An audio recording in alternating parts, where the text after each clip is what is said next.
morning, class 7th student. Today is 8th of September. And children, we are going to revise chapter number 5, 6 and 7. And then we will revise the next chapters or the remaining chapters. Children, in chapter number 5, which is acid, bases and salt, we are going to revise the following topics: that what are acids, what are bases, what are salts, what is neutralization reaction, about the indicators and use of acid and base in our daily life. Children, acids are the substances which are having the sour in taste. Children, they are corrosive in nature. Some of the acids are natural and some are the mineral acids which are made or synthesized in the laboratory. Naturally, acids are found in the lemon, tamarind, in the citrus fruits like the amla, orange, and in many other products like vinegar.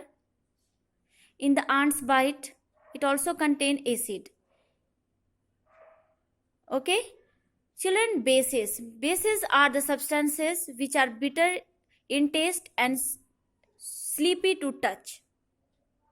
When you touch the bases, we feel soapy or slippery. Children, some of the commonly bases are sodium hydroxide, ammonium hydroxide, calcium hydroxide, magnesium hydroxide, sodium carbonate. These all are the some of the common bases. The substances formed by the reaction of acid and base, that is, when acid react with base, it forms a substance called salt and water and also evolve the heat. And this reaction is known as neutralization reaction. Neutralization reaction: acid react with bases to form salt and water. This reaction is called neutralization reaction, in which acid react with base to form salt and water. Children, the question is, how can we test that the given substance is acid or basic in nature? So children, we use a substance called indicators for testing for the nature of acidic and basic solution. Children, there are a variety of indicators like the litmus, the phenolphthalein, the turmeric paper, China rose, litmus and turmeric paper. These three are the natural indicator, but phenolphthalein is a man-made indicator. Litmus, it is extracted from the lichen, and it is a paper strip of blue color and red color. Children, if the solution is acidic, then when we dip the blue litmus in it, it changes to red. But when you dip the red litmus in it, there is no change in the color. So identify that the acid changes blue litmus to red. Similarly, just opposite of it, that the basis changes the red litmus to blue. But when you dip the blue litmus in it, there is no change in the color of the litmus paper. Phenolphthalein, when the solution is acidic or neutral, when you dip the phenolphthalic solution in it, then there is no change of the solution in the color of the solution. But when it is the base, when you keep it in the bases, the color changes to light pink. Turmeric paper, it is an indicator for base, that when you apply the turmeric paper, when you use bases on the turmeric paper, the color of the turmeric paper changes to red, dark red or brick red. China rose indicator gives magenta color in acids and green color, light green color in bases, and there is no change in the color of the China rose indicator when you add some neutral solution in it. So children, these are about the indicators. Now there is a variety of use of acid and base in our daily life, that is, it is used, bases are used when the soil is acidic, by adding the bases in it, we neutralize the soil. When soil is basic in nature, we use acids in it. So there is a variety of uses of acid base, or you can say that the neutralization reaction in our daily life. Children, when the ant bite, it in its sting, it releases the formic acid into our body, which causes pain. So children, to overcome from the pain of the ant's bite, we use bases over it, like the magnesium hydroxide. So children, these all are about chapter number 5. It is just some short summary of chapter number 5. Now come to chapter number 6. Now come to chapter number 6, which is physical and chemical changes. In this chapter, we will cover the following topics like the physical change, chemical change, rusting and galvanization. Children, you know that any change, any different in the property of a substances, what originally it was, is known as changes. There are two types of changes, that is physical and chemical changes. Physical changes are the changes in which no new substance is formed. There is only a change in the physical property of the substances, like the change in its shape, size, color. Means here no new substances are formed after the change. But chemical changes are the changes in which the new substances are formed after the reaction. Okay? It is change in its composition. Children, chemical changes termed as, or you can say that it is an irreversible change. We can't reverse it, but the physical changes are the reversible change or the temporary change. You have heard about the word rust. Children, when you keep the iron articles outside in the open atmosphere, in the open places, in the presence of moisture and in air, you can see that the color of the iron material gets changes to brownish, reddish brown color. Children, that is rust. So the process of changing of the iron articles into iron oxide is called rusting, and it occurs only in the presence of moisture and oxygen or air.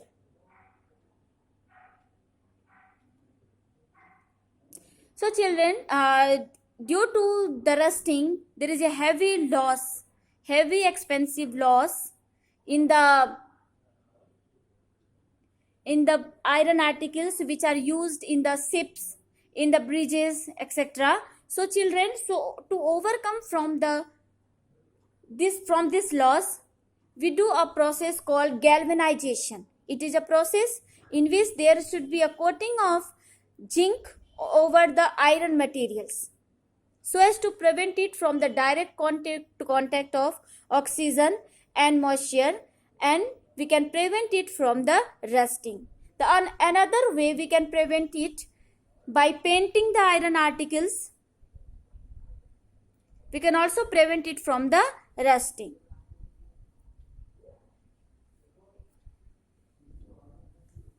These are about chapter number 6. Now come to chapter number 7. And in this chapter, we will only study about the adaptation of animal to a particular climate. Chapter number 7, which is adaptation of animals to the climate. Here we will discuss about the few topics like the adaptation, habitat, tropical region and polar region, and the adaptation of animals who are living in the polar region as well as who are living in the tropical region, and one more term, that is migration. Now add it.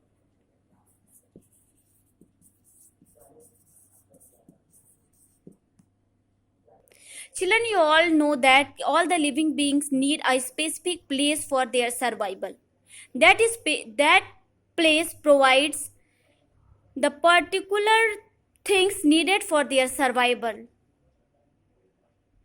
and this place is called habitat. The place where an organism live is called its habitat. Habitat provide all the basic necessities to that organism. Children, for surviving on a particular environment, on a particular habitat, certain features animal possess which enables them to survive on that particular habitat, and this is called adaptation. The adaptation is a specific feature of an animal which help them to survive on that particular habitat. Children, you all have seen that fish live in water, and the cow and donkeys, they live on the land surface. When you keep the fishes out from the water on the land surface, and when you keep these cow and donkeys in the water, inside the water, very difficult for both of them to survive. It means what? They need a specific place for their survival, because they have that type of features for surviving on that particular habitat. Children, that is adaptation.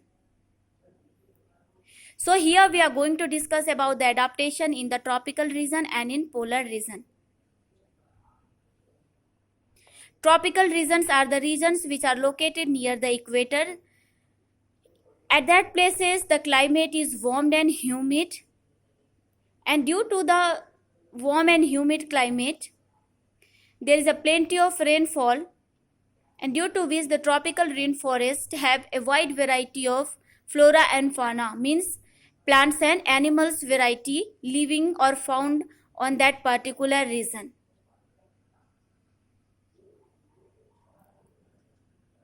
Children, tropical rainforests are found in the Western Ghats and Assam in India, Southeast Asia, Central America and Central Africa.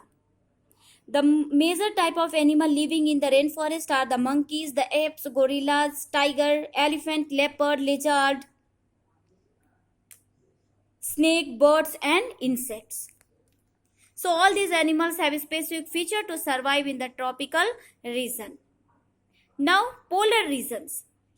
Polar regions are found in the Canada, Greenland, Iceland, Norway, Sweden, Finland, Alaska in USA and Siberian region of Russia. These are located near the poles and they are the polar region. Children, the climate of the polar region are extremely cold, and the major type of animals found in the polar regions are some of the birds, the polar bear, penguins, fishes, musk, oxen, reindeers, etc. And they all have the specific features to survive in that particular region. Children, sometime when the winter starts, some of the animals like the fishes and especially the birds change their place and go at a particular place having the warm climate to overcome from the winter. And after the winter is over, they return back to their original place.